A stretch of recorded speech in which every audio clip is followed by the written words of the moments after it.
Friday, May 31st, when they take on Sweden in their next game. Thank you very much for your tremendous support tonight, and we wish you all a very safe journey home.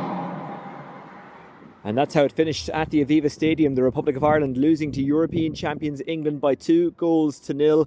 Coming up on the Extratime.com League of Ireland Voice Notes podcast, well, really the Republic of Ireland podcast, we'll hear from Kyra Carusa and Denise O'Sullivan. First though, let's remind you of what happened in this game. Some of you might have been watching the Champions League while keeping only one eye on this, so you may not have seen it start to finish. That's okay. Macdara Ferris of Extratime.com was there, and afterwards he sent us this voice note. Hi Oisin, it was a spirited defensive performance from Ireland against one of the world's best sides, but again it's a case of 0 points after this. They'd lost on Friday in France in a backs to the wall performance, and it was pretty much similar tonight here in the Aviva Stadium, but losing 2-0. Having said that, Ireland, after about the hour mark, really put it up towards England, and were really unlucky not to score a goal. Early in the game, it took England just 12 minutes to get the opening goal. Lauren James got that opener, and then Ireland conceded 2 penalties with 2 handballs. The first one was a charge down by Risa Littlejohn that I thought was more like a Leinster player with taking down Jessica Park's shot. Second one, Louise Quinn was a bit unlucky when the ball came off Alessia Risa's hand. On both occasions, Alex Greenwood took the spot kick. She scored her first one, sending it low to her left as Courtney Brosnan went the other way. But the second one, she switched sides. It hit the right-hand post, spun right across the goal line. I think Ireland were maybe unlucky it didn't come back off Courtney Brosnan, but it remained 2-0 at the break. As I said, there's some fresh legs that Ireland brought on. Eileen Gleeson had made 2 changes to her starting lineup. England had made 5 from their 1-1 draw with Sweden. And Leanne Kiernan was very impressive when she came on. She provided a lot of energy to Ireland. Megan Campbell came on, and her long throws caused all sorts of chaos in the England box. And really, Ireland were unlucky not to score. Caitlin Hayes had one chance from a header that came back from Louise Quinn when she was at the back post picking up a Katie McCabe cross. Hayes had another chance that she forced Hannah Hampton to save. She started in goal for England with Mary Earps on the bench, and Hampton had a howler. She was delaying taking a kick out from her, punching one from her hands. McCabe was standing in front of her. She threw her foot up and blocked the ball, and it looked like McCabe might race in to get the goal. Ireland have only ever scored 1 goal against England, but Hampton made up for her error and saved England. There was 32,742 here in the Aviva Stadium, 3,000 less than or fewer than were here when Ireland played Northern Ireland, but this was a real step up in quality of opposition. And as I say, Ireland can take a lot from their defensive performance, particularly in the first half, but especially their taking the game to England in the last 30 minutes of the game, and that's something I'm sure that Eileen Gleeson will be looking for her side to do when they face Sweden to come in the next games. They have a home and away fixture against Sweden to come later in this group. So it's finished here at the Aviva Stadium. Republic of Ireland 0, England 2. This is the Extratime.com League of Ireland Voice Notes podcast, and that was Macdara Ferris watching the game at the Aviva. Let's get some post-match reaction now. And Kyra Carusa was speaking to Christine Allen. I just seriously, just from the last few days into this game, I feel like we've learned plenty. Again, just implementing different tactics quicker into the game, and also being more specific about moments in which we can pick up a ball, like you said, on those transitions. Just if, I think that there is a variable of unpredictability when teams have to play us, and they know that with our talent and with our ability, and just with the grit that we bring. But there's something that we can take that advantage of that, because they might not know, but we should always know. And I think that it's been very impressive with the kind of information we've been given, and to be able to retain in terms of turning those moments into moments that we know where to be, we know what to do with. But yeah, it's I have a full faith. I know that when you play quality teams, I've only seen this team and these players rise to the challenge, and I would every day I would bet on us. Every day. Because if you're not betting on yourselves, then who is? So.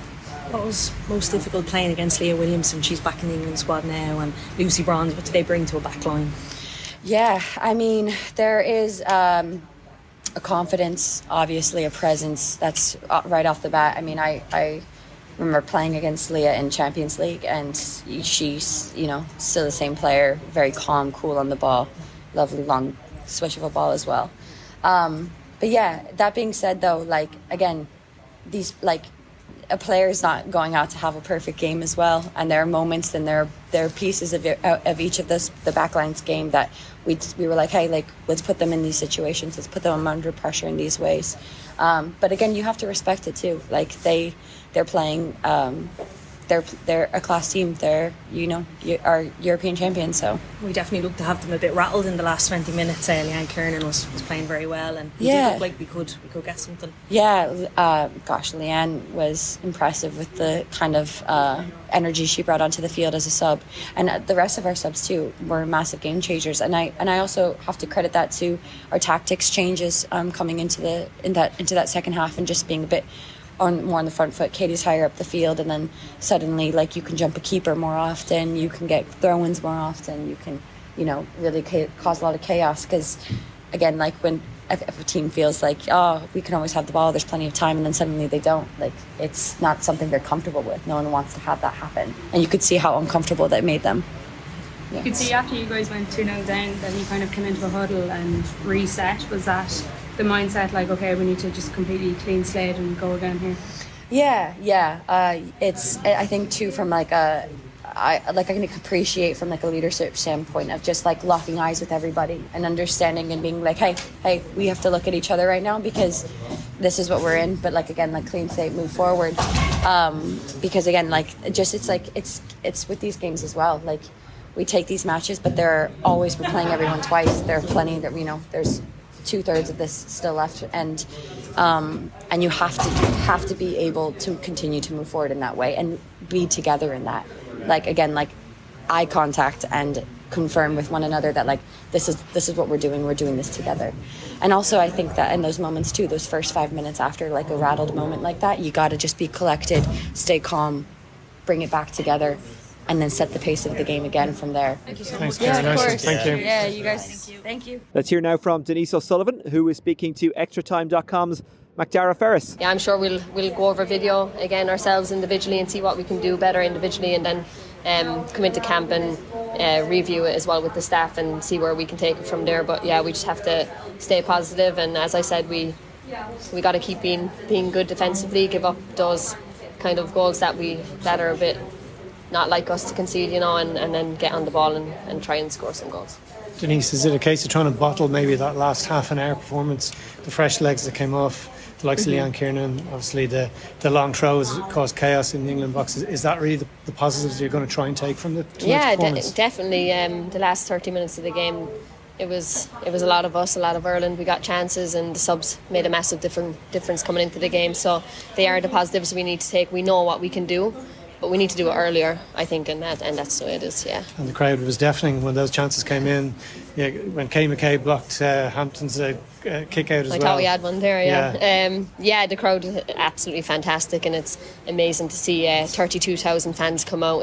It just shows how far the game is going and how much the game's growing here, and we thank them and hope that they come out again. And the fact that it was on RT1 tonight, that was the main draw for football fans tonight, rather than maybe Men's Champions League over on RT Player. Yeah, it was fantastic to see, and the game is growing massively, and to see that it's really good for us. But we're looking forward to next camp already. Obviously, you're undecided where that last final home game is going to take place. Would you like to see it down your side of the country? Of course I would, yeah. I've been hearing a few things, but I'm not really. It's not set in stone, so I have no idea. But it would be nice. My family's there and stuff, and it's where I've grown up. So yeah, it'd be nice. Thank you. Denise. Republic of Ireland star Denise O'Sullivan speaking to Extratime.com's Macdara Ferris following last night's 2-0 defeat to England at the Aviva. A huge crowd and a great atmosphere at that game, and some positive signs from the Irish team. Of course, it's a couple of games against Sweden to come. Now, let's move on to the announcement of the Republic of Ireland senior management and the new Republic of Ireland men's senior manager is going to be announced soon, according to the rumours. Next week, maybe. I have no idea who it's going to be, but let's hope it's a good one. And it's one of those things that if it goes wrong, then people will say, well, you botched the appointment process. So, of course, this was ill-fated from the beginning. But if it goes right, then the FAI will rightfully get the credit for taking their time and being patient. That's just the way football works. That's almost it from me. This was the Extratime.com League of Ireland Voice Notes podcast, although this particular podcast had nothing to do with the League of Ireland. It was about the international match last night at the Aviva.